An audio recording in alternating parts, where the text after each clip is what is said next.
What's up, Row Team? We have two workouts coming to you. I'm going to make this all on the same video so that you understand what days, and plus you don't have to go back and find multiple posts. So we got Monday and Thursday this week.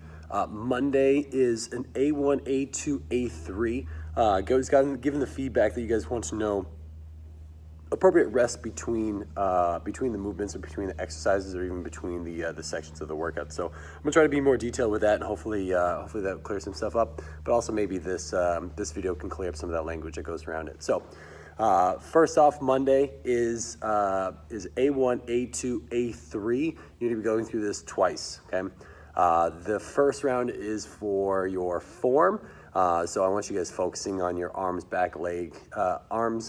back, and then relaxing your legs on the way in, and then really focusing on your drive out from the machine and then trying to connect as many dots as possible. The hard part about this, or I imagine the hard part about this, is going to be going at a slower pace than you're used to. So you're gonna have to be holding your positions a little bit longer. And the focus there is that if we can find this cookie cutter cycle that you guys can go through, we can then change the pace up there, we can change the power behind it, but the movements and the mechanics of your rowing is gonna stay the same. So the first one is A1. It is a 2,000 meter row.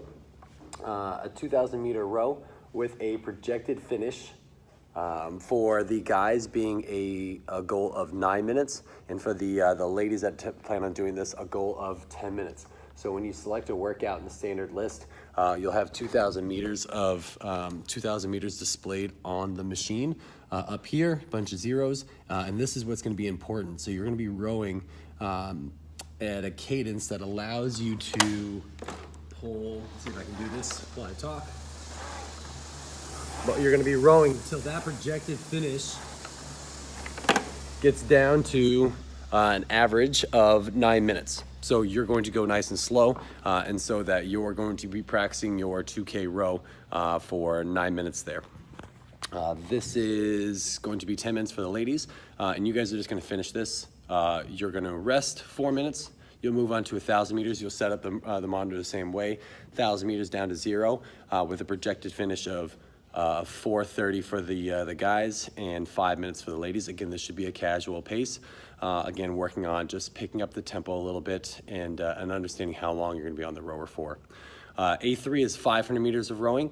And again, this is a projected finish of 2 minutes for the guys, 2.5 minutes for the ladies. So it's an attainable score, and you're just there to work on your form and consistency with your stroke.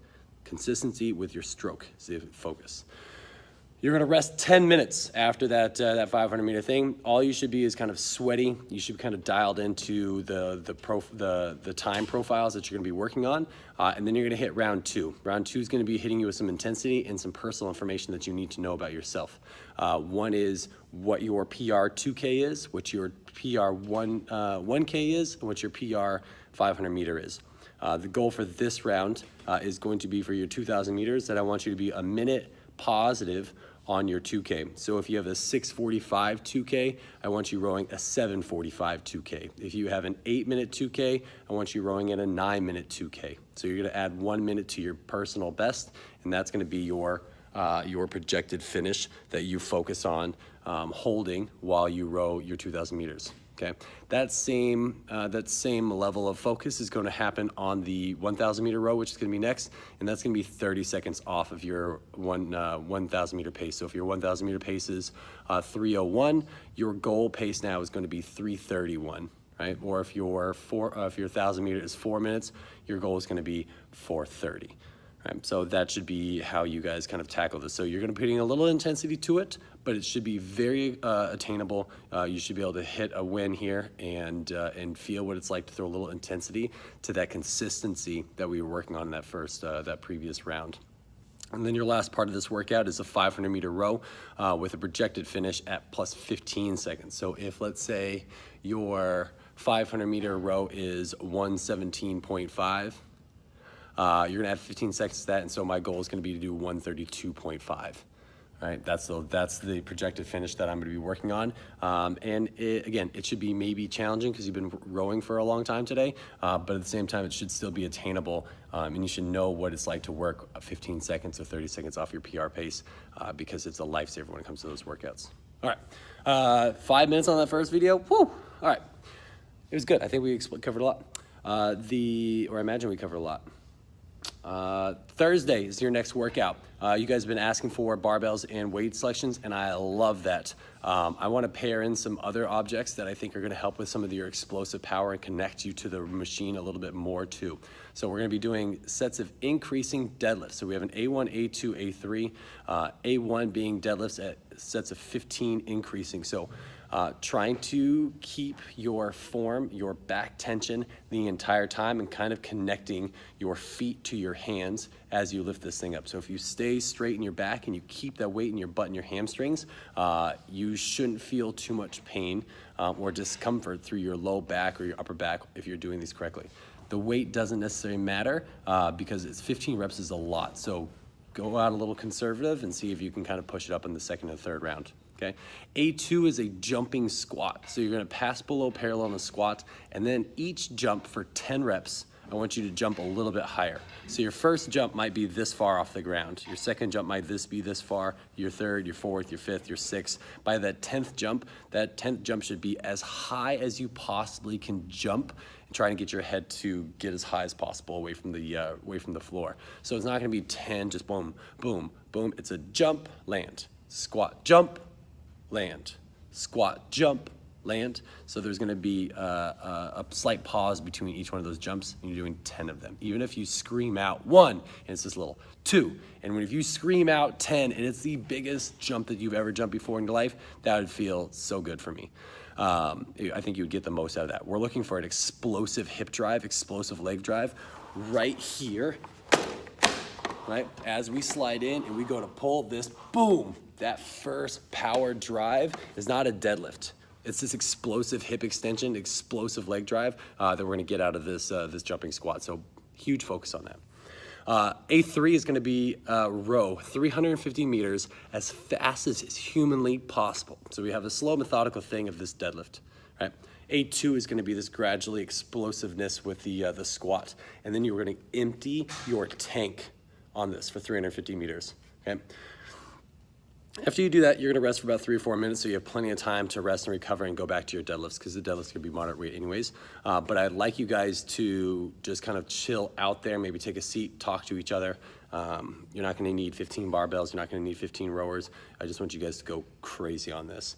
You're gonna cycle through that only 3 times, right? So 3 deadlift bars, 3 sets of increasing jumping heights of the just squat jumps, and then your row paces will probably deteriorate, but maybe not. Maybe you'll tap into some extra reserves in there. That shouldn't take too long. The second part of this, and you can rest for, again, 3 or 4 minutes, because the next part of this is what we call Z1 training, and it's a way to deregulate the system or downgrade everything that is going on and just kind of process more information. So what I'd like you guys to do is hop on the rower for 20 minutes at a conversation pace and literally talk to each other.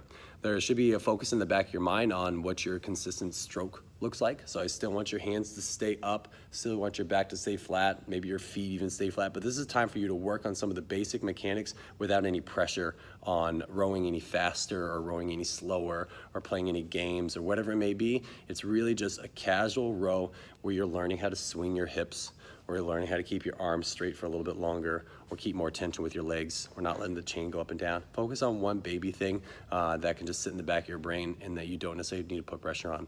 Again, we're just looking for creating row habits that we can apply power and intensity to later on in the row. Topics of conversation, you guys can talk about rowing, maybe some of the things that you're good at, maybe some of the things that you're looking forward to learning more about, because that would help me program for you guys. You guys can talk about no bread. We just had a huge thing on sharing and the gifts that we can give, and Anthony gives you guys the gift every week of this heavy motivator and just relentless pursuit of rowing. So sharing that and going back and forth between what all you guys have in common and maybe why you're doing the things you're doing would be a great thing. Just things that interest you is important. And try to keep it as positive as much as possible. If you hear someone talking bad about themselves, give them the gift of appreciating something about them, and see if you can get them on that mindset as opposed to deteriorating and spiraling down that mind suck that we get into. All right, hope that helped. Love you guys, and good luck on this week. See you next time.